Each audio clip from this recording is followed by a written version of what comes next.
we will see that the central sulcus separates the frontal lobe anteriorly from the parietal lobe posteriorly.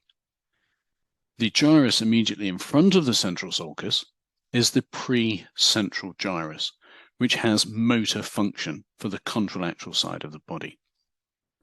The gyrus immediately behind the central sulcus is called the postcentral gyrus and has somatosensory function for the contralateral side of the body.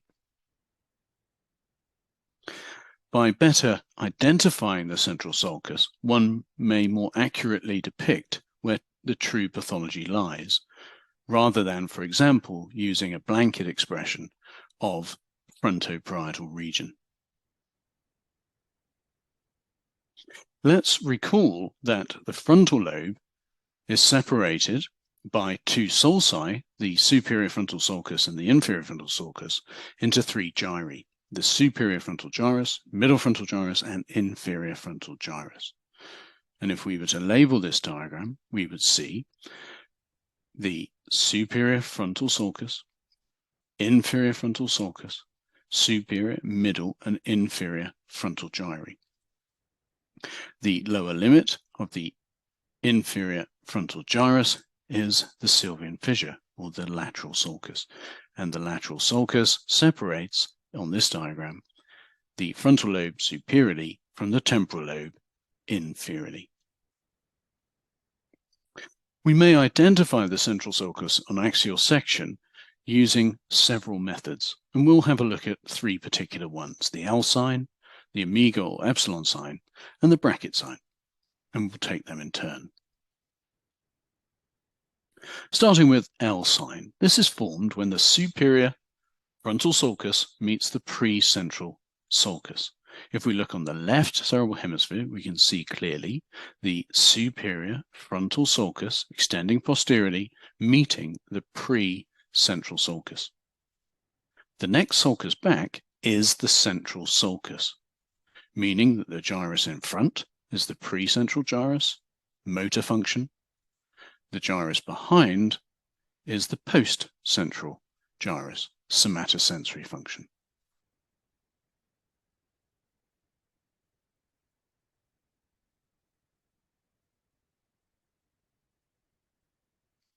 Here we can see acute subarachnoid hemorrhage in traumatic brain injury, showing the superior frontal sulcus on the left, extending posteriorly, meeting the left precentral sulcus. We can also see acute traumatic subdural hematoma over the right cerebral convexity. Labeling this then gives us the central sulcus as the sulcus immediately behind the precentral sulcus, the precentral gyrus as the gyrus controlling motor function immediately in front of the central sulcus, and the postcentral gyrus of somatosensory function immediately behind the central sulcus. What about the omega or epsilon sign? Well, this is formed by the hand motor bulge of the precentral gyrus. You may recall the homunculus, the little body that is spread over the surface of the brain, identifying which parts of the brain control different parts of the body. Well, here we have, as we've located, the superior frontal sulcus extends posteriorly, meets the precentral sulcus, giving the central sulcus as an epsilon on the left-hand side, precentral gyrus in front, and postcentral gyrus behind. Here we have an omega rather than an epsilon, but both of these areas constitute the hand motor bulge controlling the contralateral hemisphere. Omega, epsilon. We've seen the L sign. Here we can see subarachnoid hemorrhage within the central sulcus outlining an omega. And we know that functionally controlling the left hand is this area here of the right precentral gyrus. On the left, by looking at the L sign, we can see the superior frontal sulcus extending back to meet the precentral sulcus, immediately behind the central sulcus, immediately in front, precentral gyrus, immediately behind postcentral gyrus. Look at the low attenuation, compatible with acute infarction, affecting the omega sign and therefore giving rise to weakness in the right hand of this patient.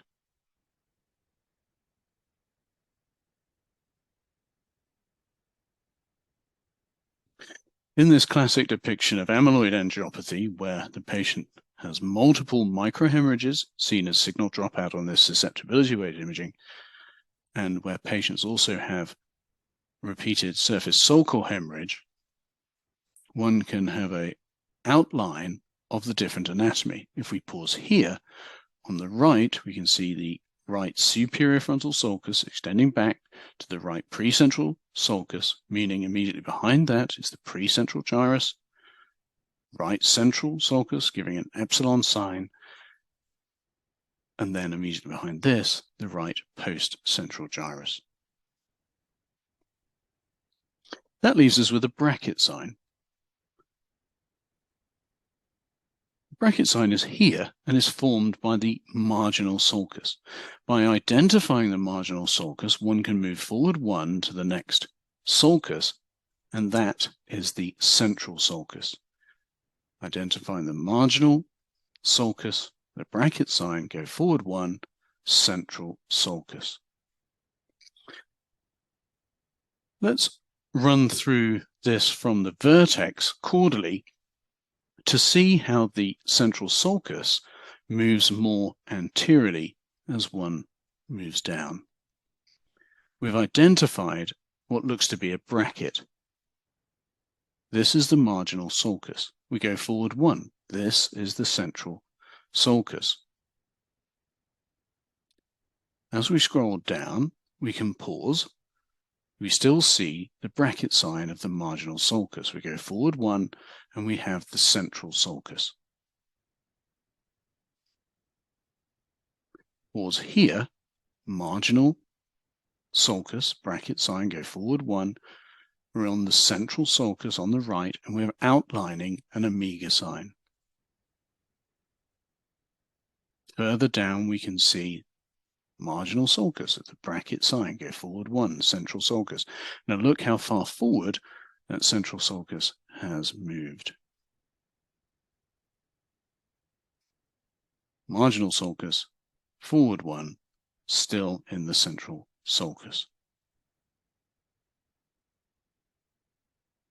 Now the marginal sulcus is probably the best to use overall, as shown in this depiction.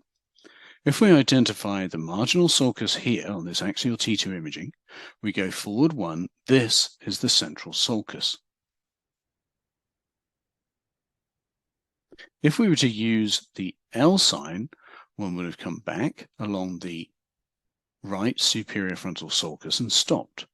And we may have misinterpreted this as being the right precentral gyrus, whereas we're told by the marginal sulcus that this is the central sulcus, this is the true precentral gyrus, which means the vasogenic edema surrounding this metastasis in the right superior frontal gyrus extends posteriorly to the extent of the precentral gyrus and does not extend into the right postcentral gyrus.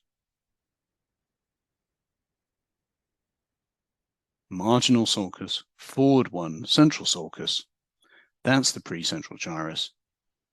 That's the superior frontal sulcus, giving rise to superior frontal gyrus medially. Laterally will be the middle frontal gyrus. In this example, you'll see an acute parenchymal hematoma. Let's apply the principles. We can see a bracket sign of the marginal sulcus. We go forward one, this must be the central sulcus. So we know that the hematoma is in the right frontal lobe. As we come further down, we can see an omega sign. meaning that the hematoma is functionally going to affect left hand function.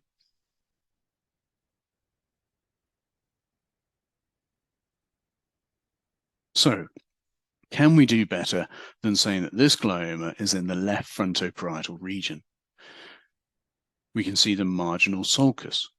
We go forward one. This has to be the central sulcus, which is being displaced posteriorly, meaning that the glioma is in the posterior aspect of the left frontal lobe.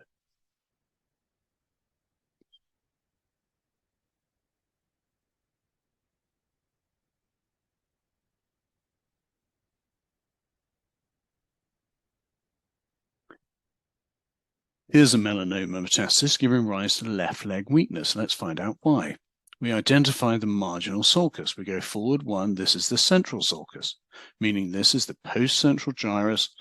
This is the precentral gyrus. On the medial aspect of the right precentral gyrus is the leg homunculus. So this aspect of the right cerebral hemisphere will be controlling the left leg.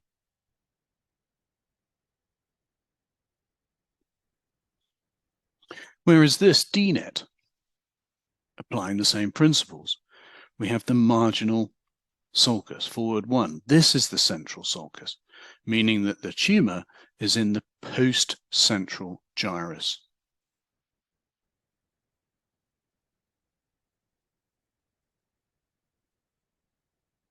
So we can do better than just a blanket expression of fronto-parietal region.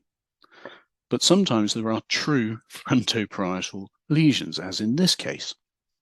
Here we can see both subarachnoid hemorrhage and a parenchymal hematoma.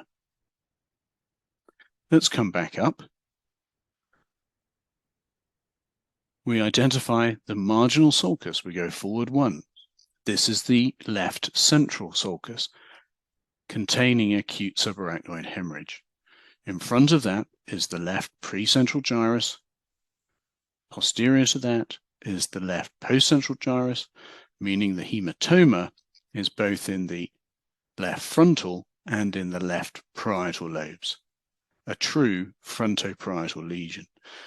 The other term for that is a PeriRolandic lesion, which you may see in radiology reports, and that's because Luigi Rolando named the central sulcus as the Rolandic fissure.